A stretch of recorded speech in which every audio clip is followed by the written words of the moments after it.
ರಾಘವೇಂದ್ರ ಸ್ವಾಮಿಯವರು ವೆಂಕಣ್ಣ ಭಟ್ಟರಂತೆ ತಮಿಳುನಾಡಿನಲ್ಲಿರುವ ಭುವನಗಿರಿಯಲ್ಲಿ ತಿಮ್ಮಣ್ಣ ಭಟ್ ಹಾಗೂ ಗೋಪಿಕಾಂಬಾ ಎಂಬ ದಂಪತಿಗಳಿಗೆ ಎರಡನೇ ಸಂತಾನವಾಗಿ 1595ನೇ ಇಸವಿಯಲ್ಲಿ ಜನಿಸಿದ್ದಾರೆ. ಇವರು ಜನಿಸಿದ ಇಸವಿ 1595 ಅಥವಾ 1601 ಎಂಬ ಗೊಂದಲವಿದೆ.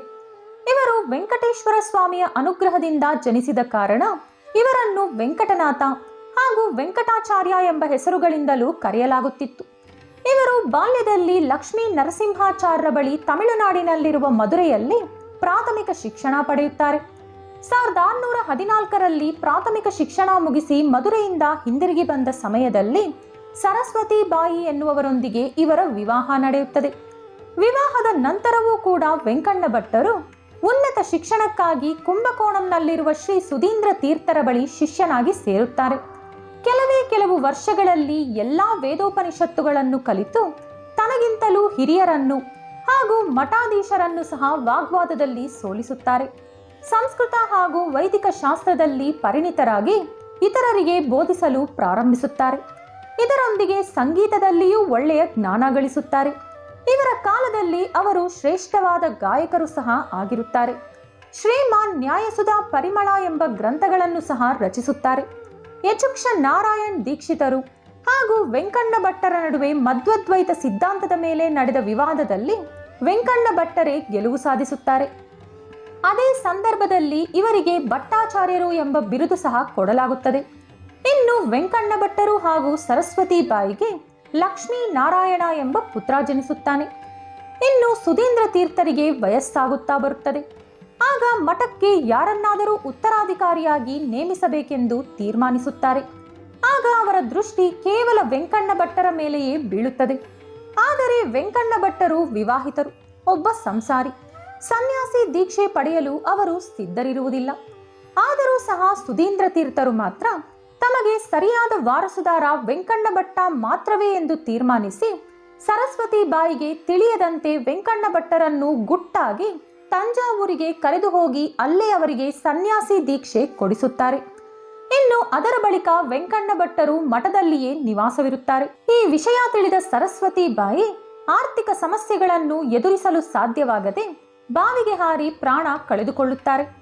ಅದರ ಬಳಿಕ ತಂಜಾವೂರು ರಾಜನಾದ ರಘುನಾಥ ನಾಯಕರ ಆಧಿಪತ್ಯದಲ್ಲಿ 1626ರ ಪಾಲ್ಗುಣಿ ಶುದ್ಧ ವಿಜಯ ದಿನದಂದು ಮಧ್ವಪೀಠ ಸಂಪ್ರದಾಯದ ಪ್ರಕಾರ ವೆಂಕಣ್ಣ ಭಟ್ಟರು ಸನ್ಯಾಸಾಶ್ರಮ ಸ್ವೀಕರಿಸುತ್ತಾರೆ.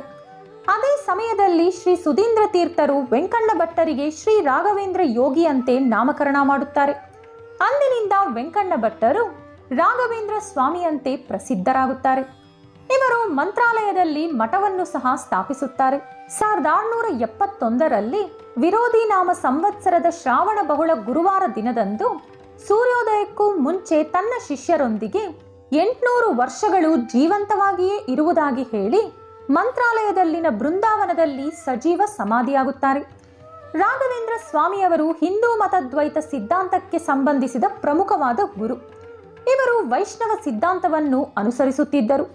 ಇವರನ್ನು ಪ್ರಹ್ಲಾದನ ಅವತಾರವೆಂದು ನಂಬಲಾಗುತ್ತಿತ್ತು. ಇವರು ಶ್ರೀರಾಮ ಹಾಗೂ ಪಂಚಮುಖ ಆಂಜನೇಯ ಸ್ವಾಮಿಯ ಪರಮಭಕ್ತರು. ಇನ್ನು ಮಂತ್ರಾಲಯವು ತೆಲಂಗಾಣ ರಾಜ್ಯದಲ್ಲಿನ ಕರ್ನೂಲು ಜಿಲ್ಲೆಯಲ್ಲಿದೆ. ಮಧ್ವಾಚಾರ್ಯರ ಪರಂಪರೆಯಲ್ಲಿ ಧ್ರುವ ನಕ್ಷತ್ರಕ್ಕೆ ಸರಿಸಮಾನವಾದ ಶ್ರೀ ರಾಘವೇಂದ್ರ ಸ್ವಾಮಿಯವರ ಪುಣ್ಯಕ್ಷೇತ್ರವೇ ಮಂತ್ರಾಲಯ. ಇದು ಶ್ರೀ ರಾಘವೇಂದ್ರ ಸ್ವಾಮಿಗೆ ಸಂಬಂಧಿಸಿರುವ ಅತಿ ಪ್ರಸಿದ್ಧವಾದ ಪುಣ್ಯಕ್ಷೇತ್ರ. ಈ ಮಠ ಕರ್ನೂಲು ಜಿಲ್ಲೆಯಿಂದ ಸುಮಾರು 100 ಕಿಲೋಮೀಟರ್ ದೂರದಲ್ಲಿದೆ. ಹಾಗೆಯೇ ಈ ಮಠದ ಸಮೀಪದಲ್ಲಿಯೇ ಶ್ರೀ ಪಂಚಮುಖಿ ಆಂಜನೇಯ ಸ್ವಾಮಿಯ ಆಲಯವೂ ಇದೆ. ನೀವಿನ್ನೂ ಮಂತ್ರಾಲಯಕ್ಕೆ ಭೇಟಿ ನೀಡದಿದ್ದಲ್ಲಿ ತಪ್ಪದೇ ಒಂದು ಬಾರಿ ಭೇಟಿ ನೀಡಿ. ತುಂಗಭದ್ರಾ ನದಿ ತೀರದಲ್ಲಿರುವ ಈ ಆಲಯ ನೋಡಲು ಬಹಳಾನೇ ಸುಂದರವಾಗಿದೆ. ರಾಘವೇಂದ್ರ ಸ್ವಾಮಿಯವರು ನೆಲೆಸಿರುವ ಈ ಆಲಯ ಬಹಳ ಪವಿತ್ರವಾದುದು. ಇಲ್ಲಿ ರಾಘವೇಂದ್ರ ಸ್ವಾಮಿಯವರನ್ನು ನೀವು ಮನಸಾರೆ ಪ್ರಾರ್ಥಿಸಿ ಏನನ್ನಾದರೂ ಬೇಡಿದರೆ ಅವರು ಖಂಡಿತ ಅನುಗ್ರಹಿಸುತ್ತಾರೆ. ಇದೇ ಸ್ನೇಹಿತರೆ, ಸಂಕ್ಷಿಪ್ತವಾಗಿ ಶ್ರೀ ಗುರು ರಾಘವೇಂದ್ರ ಸ್ವಾಮಿಯವರ ಚರಿತ್ರೆ. ಮತ್ತೊಂದು ಆಸಕ್ತಿಕರ ವಿಷಯದೊಂದಿಗೆ ಪುನಃ ಭೇಟಿಯಾಗೋಣ. ಇನ್ನೂ ಈ ರೀತಿಯಾದ ಕುತೂಹಲಕಾರಿ ಪೌರಾಣಿಕ ವಿಡಿಯೋಗಳಿಗಾಗಿ ತಪ್ಪದೇ ನಮ್ಮ ಚಾನಲ್ ಸಬ್ಸ್ಕ್ರೈಬ್ ಮಾಡ್ಕೊಳ್ಳಿ. ಹಾಗೆಯೇ ಈ ವಿಡಿಯೋ ನಿಮಗಿಷ್ಟವಾದಲ್ಲಿ ಲೈಕ್ ಹಾಗೂ ಶೇರ್ ಮಾಡುತ್ತಾ ನಿಮ್ಮ ಅನಿಸಿಕೆ ಅಭಿಪ್ರಾಯಗಳನ್ನು ಕಮೆಂಟ್ ಮೂಲಕ ನಮ್ಮೊಂದಿಗೆ ಹಂಚಿಕೊಳ್ಳಿ. ಧನ್ಯವಾದಗಳು.